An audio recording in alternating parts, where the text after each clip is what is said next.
Hello, this is Safari Catch Up, your speedy, punchy look at the last day in the wilds of Africa.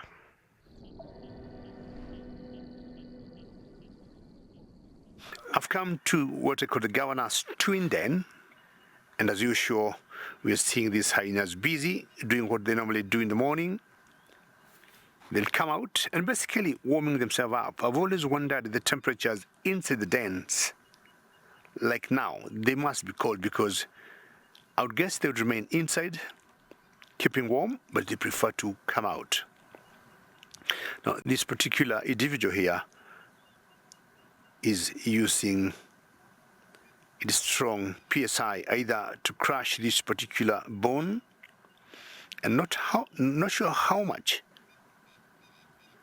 meat it got and what skull it was. Apparently, it must have been brought in here from wherever it was hunted. There's a bit of redness in it. Some youngsters coming there and greeting each other. I've always thought that greeting style is very creepy. That's not suckling. It's good morning, Jambo Jambo, how did you sleep? And you can see both of them have their legs up and they have genitalias out, and they'll sniff each other.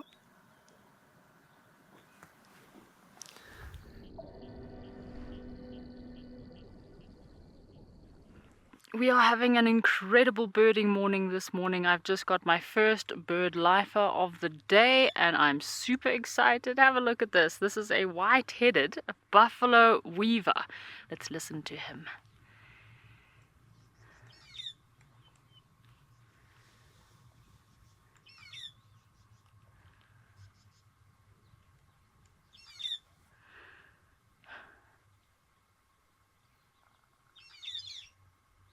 So this is quite a large, chunky, beautiful and distinctive weaver, found in a variety of habitats, open grasslands.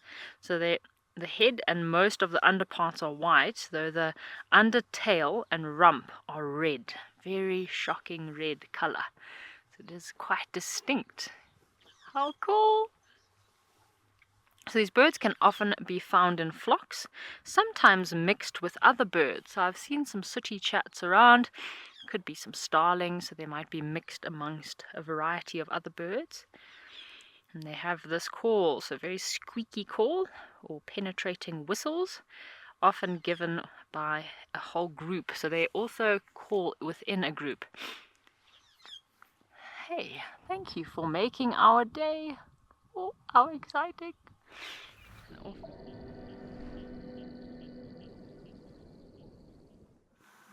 This is the crime scene I was talking about, where the Paradise Pride brought down a hippopotamus, and that was yesterday. It's quite a huge pride, and I think between yesterday and now they have finished everything. So you've seen some jackals there, you've seen some hyenas, you can see white-headed vultures. Not sure why. Yeah, I can see I think there's one hooded. Those are the hooded vultures, exactly, which are always very quick to get into carcasses. Followed by the white-headed. There's a marabou stock somewhere too. Taryn, that's a great comment. And you're saying the hippos and buffaloes, Taryn, are not very safe anymore in the Mara.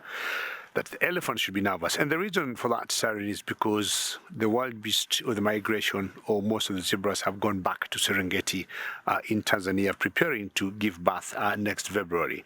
So the predators, mainly the lions, are left with two choices: hippos and buffaloes. So these two species of animals will keep the predators going here, and that also covers the hyenas, the vultures, marabou storks, sometimes the Bartley eagles, because they like to scavenge.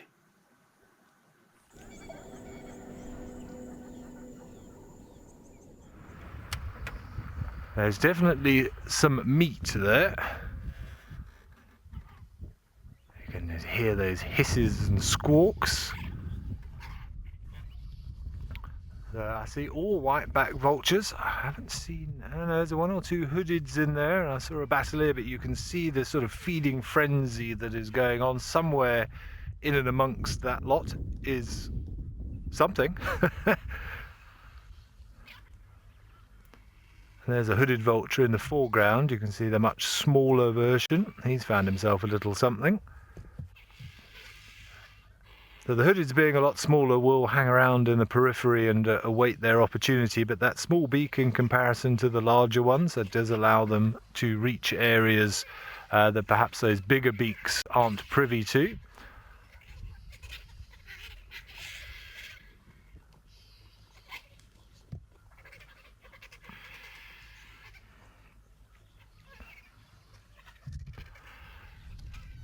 But hopefully you can hear that sort of squawking and cackling. It sounds almost like people rubbing balloons together, that rather oppressive sound or abrasive sound.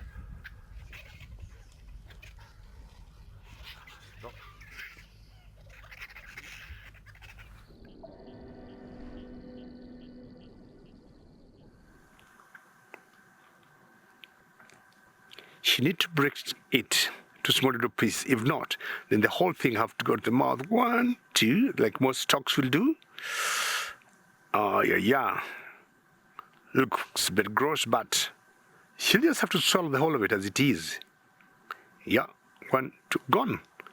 That's simple. No, not yet. Get it right. Oops.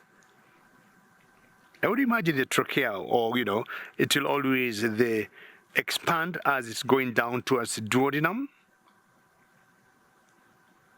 The food pipe must have a lot of very flexible muscles.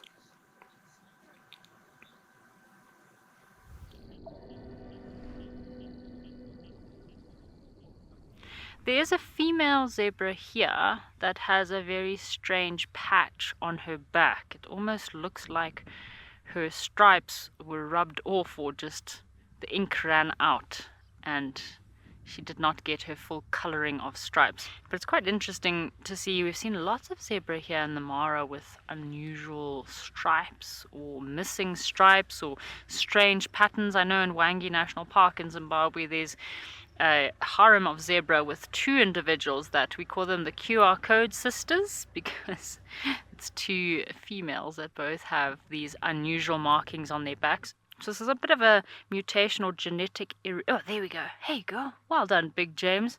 Trying to spot one zebra amongst all these zebras is quite difficult. See, have a look. She looks like she's completely missing some of her stripes. So these genetic irregularities do occur during development and does cause partial striping or spotting, and in some cases black patches, just like with this female. Hey girl. Shame she is quite round. There's a few very pregnant female zebras around. My goodness, I feel like zebra are very pregnant for a long time, so almost a year. 360 to 365 days, but the last 3 months or sometimes the last 2 months, it almost feels, to me it looks like they're uncomfortably pregnant. I'm looking at some of these female zebras and oof, they are very round. You can see they look rather uncomfortable.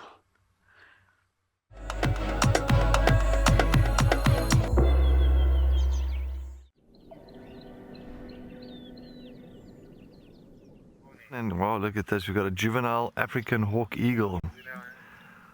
And you can see slowly but surely it's getting those lovely little speckles on the chest area. And the adults will pretty much be kind of almost covered. Their chest area will be covered in the little speckles.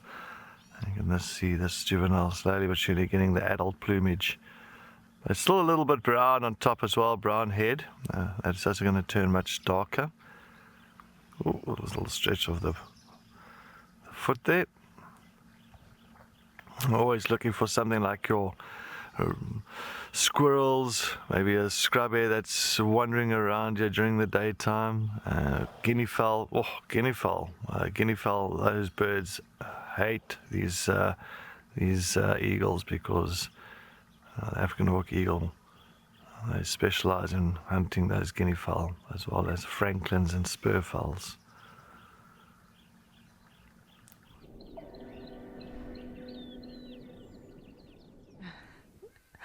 Well, the cavity stakeout is still happening.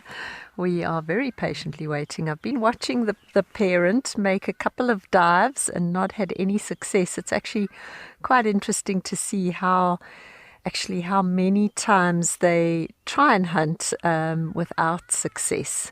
So we're still hoping that we're going to get another little visit to the cavity, to the hole.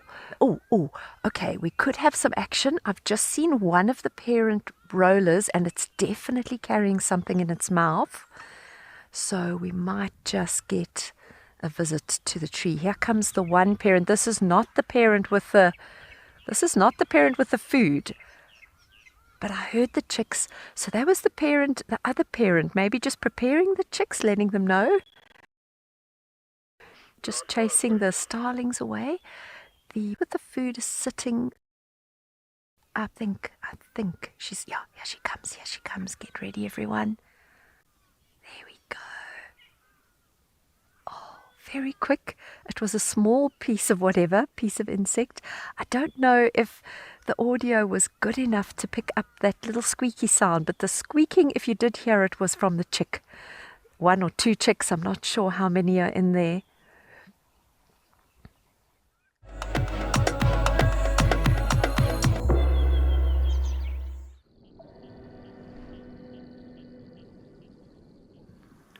Found my sea of huge, male ostrich.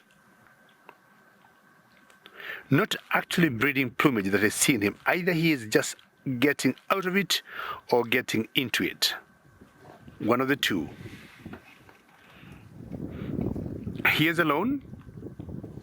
I have looked around in a radius of 1 kilometer, 2 kilometers in a direction. I have not seen any other, not even a single male or other female or any female.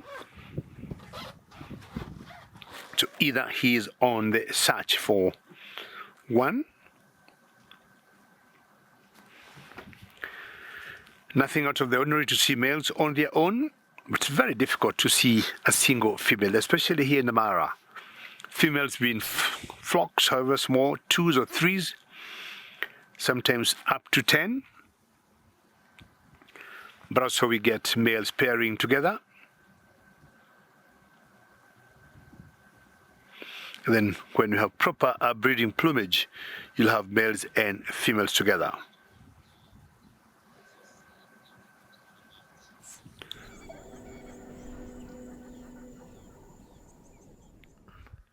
We have stumbled across some elephants. We've had a bit of an elephant drought this morning.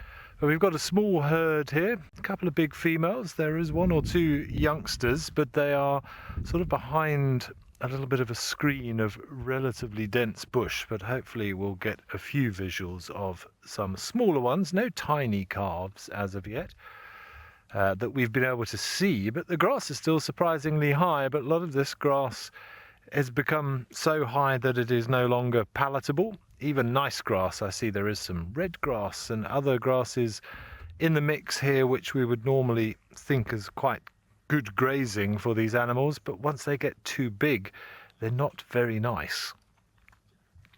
You see the one at the back, we just moved a fallen tree out of the way to get to the grass underneath. Like we were talking earlier with the mattress packing or the brush packing. By elephants pushing down trees, they form those little micro habitats for insects and for reptiles and anything else to survive in there, even little mammals. But it also provides a nice sheltered spot for vegetation to grow as well, and is being offered protection from being browsed upon. So it's not uncommon to see an elephant shift a fallen over tree to reach the things that are growing underneath it.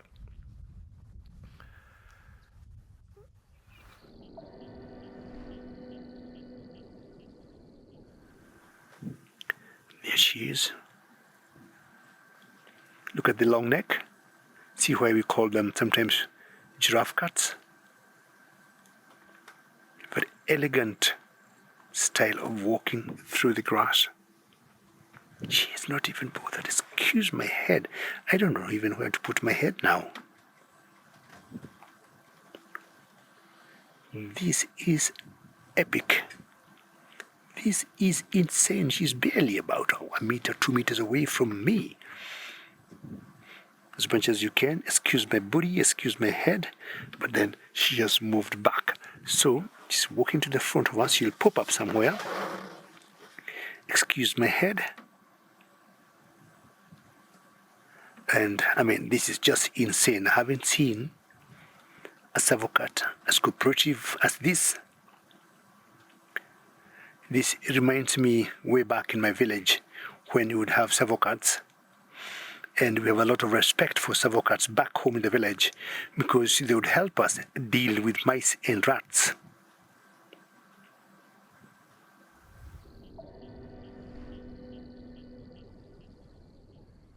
Before our rainbow disappears, I just wanted to show you a lovely view with some elephants and a rainbow in the distance.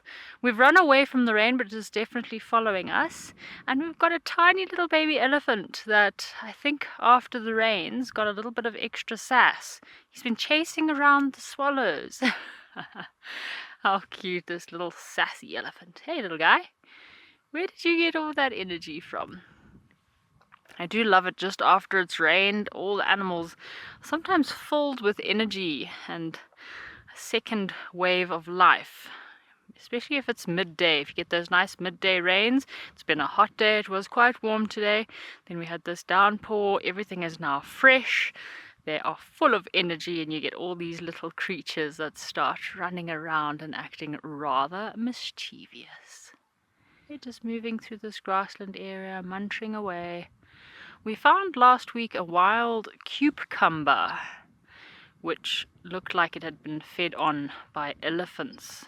So the elephants will be feeding on grass in these open areas. It also looks like they're pulling up little shrubs, and I'm sure they would love to feed on a wild cucumber.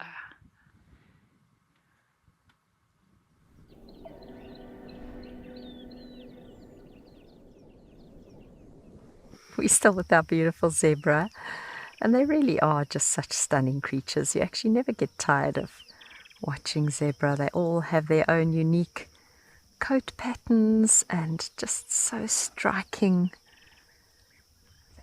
There's a very old female zebra with this herd. She looks ancient. She's actually just going to pop out on the road now.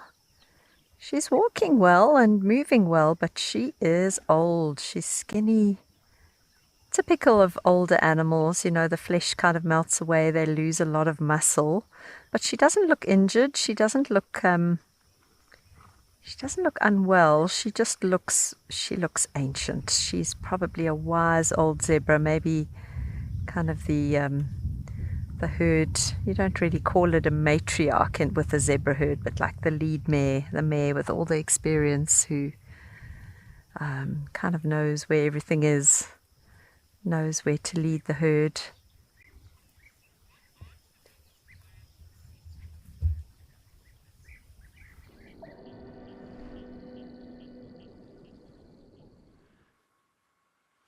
We have found our first reptile of the afternoon. This is a red-headed rock ogama.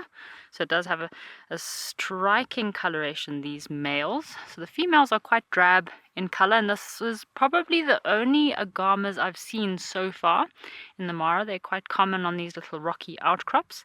So generally bright red to orange. They have a blue body, and their tail has a bit of blue and orange hues. So yeah, as I mentioned, the female's more faint grey. She's not very impressive at all. So the adults can reach about 10 to 15 centimeters, their body length, and their tail extends another couple of centimeters. It's a shame. This poor guy is trying to suntan, but there is no sun. These little guys do look quite territorial, because you see the males guarding their rocks, and if any intruders come onto their special little spot, they're quite aggressive with chasing intruders away. So not only are the males territorial to other males in the area, but they also display for the females by bobbing their heads up and down. Looks like they're doing little press-ups.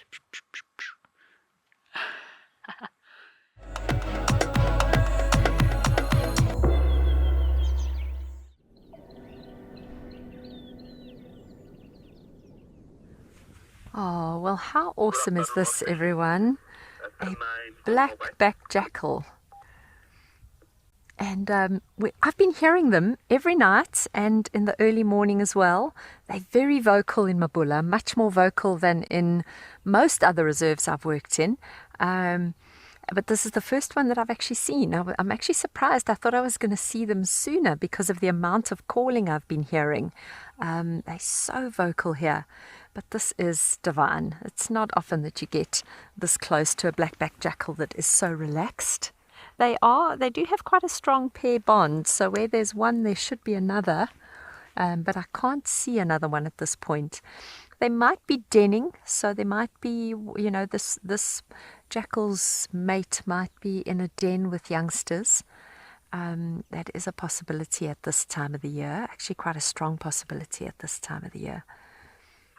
Just so lovely to see such a relaxed jackal and just lying in the middle of the road. And we actually, Cameron had to say, whoa, stop, because we saw it from a distance and I thought it was a log and Cameron thought it was a log. And then suddenly we realized it wasn't a log.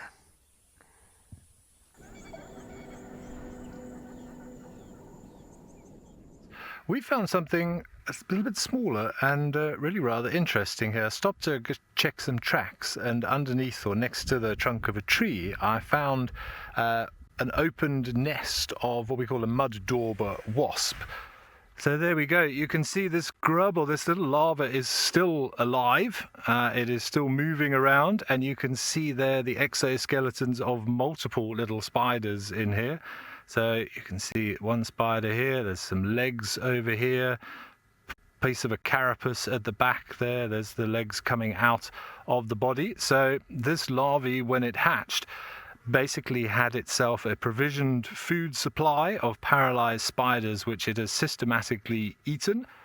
And they know to eat the non-essential organs first, because if this is basically your food and your what you're feeding on as a youngster, the last thing you want to do is to kill your food provision. So they'll keep the spider paralyzed but alive for as long as possible.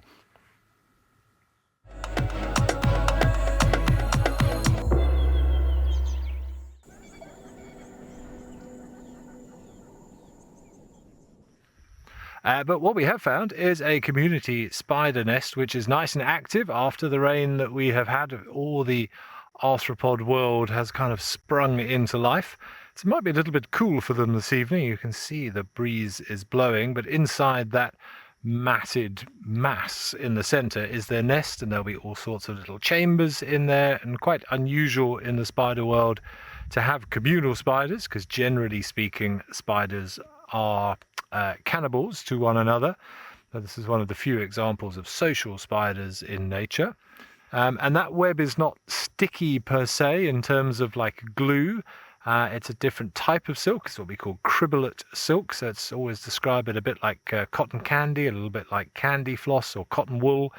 It's designed to entangle and stick more through sort of electromagnetic force, if that's right, like static electricity. It just entangles things, and then they all come out en masse. And I actually saw a little documentary about these guys a little while ago, and it's really quite eerie to see them when they go out hunting to gather whatever it is that's sending those vibrations, because they all move en masse and then they all stop and listen, and then they all move and then they stop and listen, or we should say feel the vibrations of the thing that is shaking within the web, and then they will subdue it and feed on it, and all of them share it together, which is rather nice.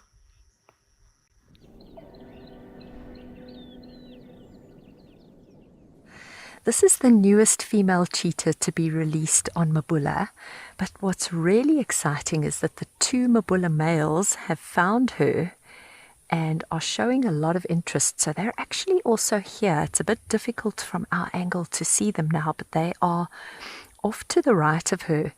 And it's something that we very seldom get to see, is interactions between male and female cheetah. So this is really quite special. Well, the female's just finished rolling around and she's now moving slightly. I hope she's going to stay in this Slightly more open area for us. Male's not letting her get very far without moving. Listen to her. Listen to how she's vocalizing.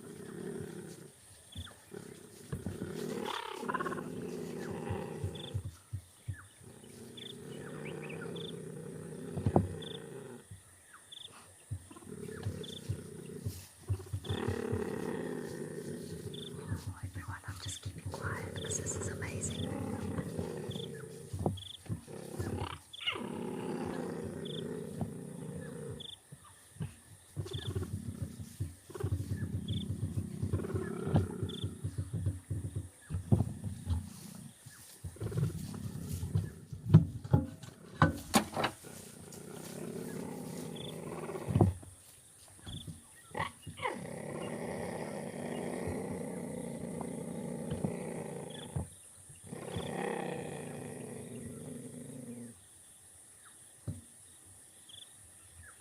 Incredible is that sound, everyone.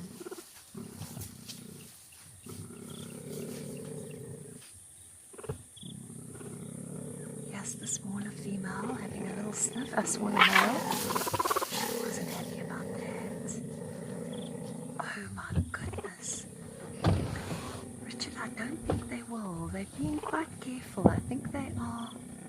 I don't think their intention is evil. I think they're very interested in her.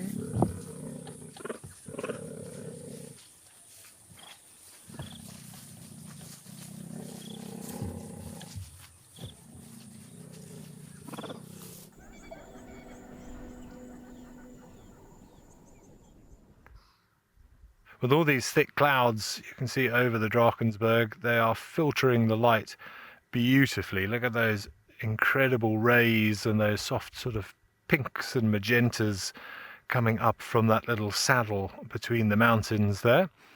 Really, really pretty, and actually a perfect place to just sit and listen. We're hoping for an alarm call or something just to give us a clue as to where to look.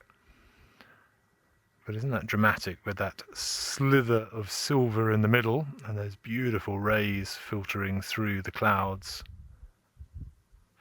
Different from a lot of sunsets we have here, but you can see there's quite a lot of cloud in the sky, but relatively high cloud. It looks like, I'm going to test my cloud knowledge, stratocumulus I would suggest, but the fact that we can still see a nice silhouette of the little Drakensberg, and so that lovely little slither of light, that window, is producing those beautiful rays.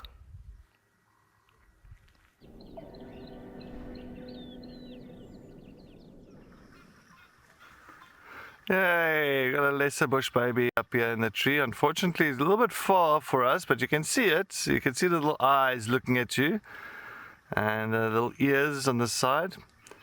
And it's just kind of nestled here in the fork of one of the trees here, but I'm just waiting for it to start moving. But he's just kind of keeping an eye on us at the moment. Unfortunately, as I said, it's very far. So lucky to even try and get it on camera. Well done to Bibo there. And it's nice, these bush babies start coming out at night time. And they start moving around the area, start bouncing around. And what they first do before they start moving, they'll actually urinate on their hands. And then when they do that, and then of course when they start jumping, it's nice and sticky. It's easy to grab onto branches, as well as then also mark their territory by, urinating on their feet and their hands. And then when they bounce around, they just leave that urine scent behind. And they can pretty much jump 30 times their body length. So they've got absolutely amazing power in those back legs to spring from the tree, from branch to branch or tree to tree, coming down onto the ground. Sometimes it's like so hilarious when they're actually jumping across the road. Very, very cute. That was a brilliant look from the last day in the wilds of South Africa and the Mara. We hope you enjoyed it as much as we did. We'll see you next time.